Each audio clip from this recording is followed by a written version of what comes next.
చిరంజీవి గారితో మొన్న ఈ మధ్య ఏదో ఫోటోలు దిగినాయి అది అనిల్ రావుపూడి గారి సెట్ లో. ఇది ఆయన ఎప్పుడు కలిసినా సేమ్ ఫ్యాన్ మూమెంట్. క్యాథరిన్ గారు కూడా నేను నెక్స్ట్ చేయబోయే సినిమాలో మొన్న యూఎస్ లో షూట్ చేసాం. ఫనీ ఫనీ అందులో ఈవిడ సెకండ్ హీరోయిన్. నాకు తెలిసి ఒక డజను డజను అడ్వాన్స్ వచ్చి ఉంటాయి కదా గట్టిగా. 26 నుంచి 30 పైన వచ్చాయి. అబ్బా 2-3 తప్ప మొత్తం రిటర్న్ ఇచ్చాయి. 2-3 పెద్ద ప్రొడ్యూసర్లు తిట్టారు, ఇది పొగరు కింద తీసుకుంటుంది ఇండస్ట్రీ. శ్రీరామ్ సినిమాకి ఫస్ట్ ఫ్లాట్ నేను అద్దెకుంటున్న ఫ్లాటే కొన్నాను. అగ్రిమెంట్ చేయించింది, సైన్ చేయకుండా వదిలేసి వెళ్ళిపోయింది. అదే వదిలేసి నేను వైజాగ్ సైడ్ ఎక్కడైనా ఇన్వెస్ట్ చేసుకుంటానని నేను వెళ్ళిపోయాను. దానివల్ల ఒక 40 లక్షలు నష్టపోయాను. చిరంజీవి గారు మీ గురించి బాగా చెప్పారన్నారు. బట్ చిరంజీవి గారితో మొన్న ఈ మధ్య ఏదో ఫోటోలు దిగినాయి చూశాను. అది ఎక్కడ? అది అనిల్ రావుపూడి గారి సెట్ లో. మర్చిపోయి సెట్ కదా. ముంబై నుంచి ఒక ఫ్రెండ్ వచ్చారు. ఆయన చిరంజీవి గారిని కలిసి ఒక బుక్ ఇవ్వాలంటే నేను అపాయింట్మెంట్ తీసుకుని వెళ్ళాను. ఎలా ఉంది సార్ రిలేషన్? అప్పుడు ఎలా ఉన్నారు?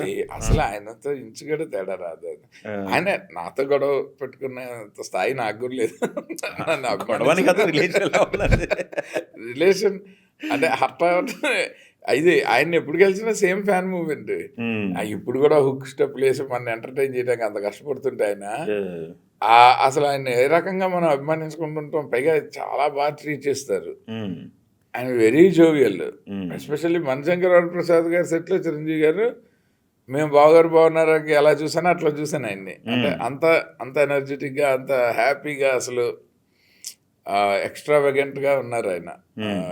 సినిమా 6-7 సార్లు చూసి చాలా మందిని తీసుకెళ్లాల్సి వస్తుంది. నేను ఒక్కొక్కసారి తీసుకెళ్తూ ఉంటాం వాళ్ళ టైమింగ్స్ని బట్టి.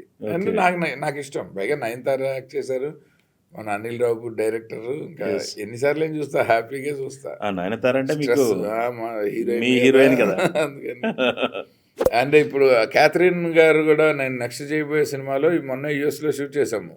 ఫనీ అందులో ఈవిడ సెకండ్ హీరోయిన్. అదే సో ఇంకా అభినవ్ గోమటం, హర్షవర్ధన్ గారు వీళ్ళందరూ బాగా ఫ్రెండ్స్ ఎప్పటి నుంచో. సో న్యాచురల్లీ సూపర్ బాగా ఎంజాయ్ చేసాం. అందుకని ఎక్కువసేపు ఉన్నాం. అంటే డైరెక్ట్ గా వెళ్ళిన పని చూసి వచ్చేయకుండా 1 డే ఉన్నాం. ఆల్మోస్ట్ ఒక రోజు వాళ్ళ షూటింగ్ లో ఎక్కువ టైం స్పెండ్ చేసాం. సూపర్ అండి. ఇందాక మనం ఆడుకున్నప్పుడు ఒక బ్లాక్ బాస్టర్ వచ్చిందంట ఇండస్ట్రీలో. ఇండస్ట్రీ మొత్తం సక్సెస్ వెంట పరిగెడుతుంది అంటారు కదా. ఒక సక్సెస్ వచ్చిందంటే నాకు తెలిసి ఒక డజను డజను అడ్వాన్స్ వచ్చి ఉంటాయి కదా గట్టిగా. 26 నుంచి 30 పైన వచ్చాయి. అబ్బా 2-3 తప్ప మొత్తం రిటర్న్ ఇచ్చారు. నేను సినిమా చేస్తే తప్ప తీసుకోనని. ఆ 2-3 వాళ్ళు తీసుకోలే. సినిమా చేయకపోయినా పర్లేదు ఉంచన్నారు. సరే వేరే రకాలుగా వాళ్ళ రుణం తీర్చుకోవడానికి ప్రయత్నం చేస్తున్నారు అంతే. కానీ చందన బ్రదర్స్ బ్యాంక్లో క్యాష్లు ఎక్కువ. అవును. అప్పుడు ఇప్పుడు యుఎస్లో ఉన్నాడు మా ఫ్రెండ్, అతను నార్త్ కేరళలో. అతన్ని పెట్టుకుని క్యాష్ పెట్టుకుని చందన బ్రదర్స్ జూట్ బ్యాగ్లో క్యాష్లు పెట్టుకుని అలా 2 బ్యాగులు డబ్బులు వెనక్కి ఇచ్చేచ్చు. 2-3 పెద్ద ప్రొడ్యూసర్లు తిట్టారు, ఇది పొగరు కింద తీసుకుంటుంది ఇండస్ట్రీ. వెనక్కి ఇస్తే దానికంటే అందరూ ఒకేసారి సినిమా రెండో సినిమా 26 మంది ఒకసారి చెయ్యరు. నువ్వు హిట్లో ఉన్నప్పుడు ఒక్కొక్కరికి క్లియర్ చేసుకుంటూరా కెరీర్లో. నువ్వు ఫ్లాప్ అయితే వాళ్ళే చేయరు, నీకెందుకు?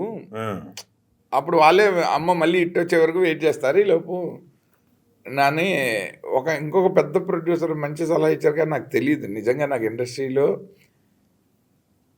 పని చేసి ఇండస్ట్రీలో ఉండాలి, రావాలి అని. ఆ ఏజ్ కూడా ఎంత అండి, 29 years. నేను 19లో వచ్చేసాను. అసిస్టెంట్ డైరెక్టర్గా నేను పనిచేసినప్పుడేమో నాకు పెద్దగా ఇండస్ట్రీని చూసే అవసరం రాలే. నేను చేస్తున్న సినిమాలకే సరిపోయింది ఆ టైం అంతా. రౌండ్ ద క్లాక్ ఆ సినిమాలే, అన్ని పెద్ద సినిమాలు, ఫుల్ చేతి నిండా పని. సో టైం లేదు. అండ్ ఇది ఒక్కసారి డైరెక్టరే సక్సెస్ అయ్యాక అసలు కెరీర్ని ఎలా మోల్డ్ చేసుకోలేక చెప్పడానికి ఎవరు లేరు.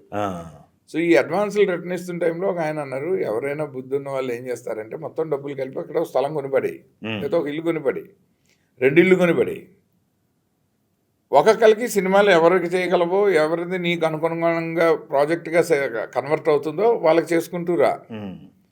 ఆ చేస్తున్న ప్రాసెస్లో ఎవరికైనా గబుక్కుని ఇచ్చేయాల్సి వస్తే నీ దగ్గర అసెట్ ఉంటుంది, అది తీసి ఇచ్చేయి. సో మొత్తం అందరికీ ఇచ్చేయాల్సి వచ్చినా స్టిల్ నీ దగ్గర అసెట్ ఉంటుంది. నువ్వు ఇలాగ ఎకనామికల్గా ప్లానింగ్ సమంగా చేసుకోకపోతే ఇండస్ట్రీలో నీకు పొగరు అనుకుంటారు, లేదా నువ్వు నీతోటి మళ్ళీ చెయ్యరు. నిజంగానే చేయలే. నా అప్పటికి ఆయన చెప్పే టైంకి ఆయనది ఆఖరి అపాయింట్మెంట్ నాకు. ఆయనది ఫస్ట్ అయితే బాగుండే, ఆయన చాలా పెద్ద ప్రొడ్యూసర్. ఆ 26 మందికి ఇచ్చేసాక చెప్పాడు ఆయన.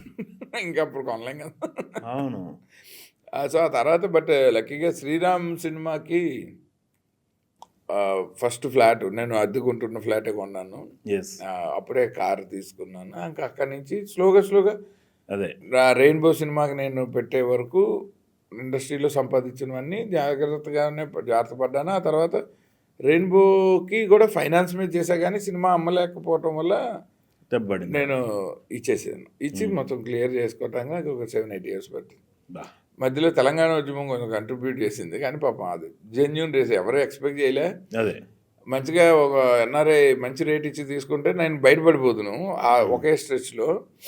ఆయన హైదరాబాద్లో రియల్ ఎస్టేట్ డ్రాప్ అయిందని గ్రేట్ ఆంధ్రాలో న్యూస్ చూసి అగ్రిమెంట్ సైన్ చేయకుండా అగ్రిమెంట్ చేయించింది, సైన్ చేయకుండా వదిలేసి వెళ్ళిపోయాను. వదిలేసి నేను వైజాగ్ సైడ్ ఎక్కడైనా ఇన్వెస్ట్ చేసుకుంటానండి అని వెళ్ళిపోయాడు ఆయన. ఓ. వన్ డే అక్కడ కేసీఆర్ గారిని ఖమ్మంలో అరెస్ట్ చేశారు, ఇక్కడ గ్రేట్ ఆంధ్రాలో సాయంత్రం న్యూస్. అది ఆ ఎన్ఆర్ఐలు బాగా ఫాలో అవుతారు కదా న్యాచురల్లీ. నెక్స్ట్ డే మార్నింగ్ అక్కడ లోకల్గా ఉన్న మా ఫ్రెండ్కి అడ్వాన్స్ ఇవ్వాలి ఆయన. ఓ 10K ట్రాన్స్ఫర్ కొట్టాలి US$ అడ్వాన్స్ కింద. ఆయనకి అసలు ప్రాజెక్ట్ డ్రాప్ చేసాడు ఆయన ఆ ప్రపోజలే. That is fine. దానివల్ల ఒక 40 లక్షలు నష్టపోయా. సూపర్. కానీ తెలంగాణ ఉద్యమంలో నా ఫ్రెండ్స్ అందరూ ఉన్నారు. నేను ఉద్యమానికి అయితే సపోర్టే, పర్సనల్గా అయితే కొంచెం ఇంపాక్ట్ లాస్ అయింది. ఆ టైంలో అందరూ అయ్యారులేండి, నాదేముంది, బడా బిజినెస్ మ్యాన్లు అయ్యారు. ఓకే.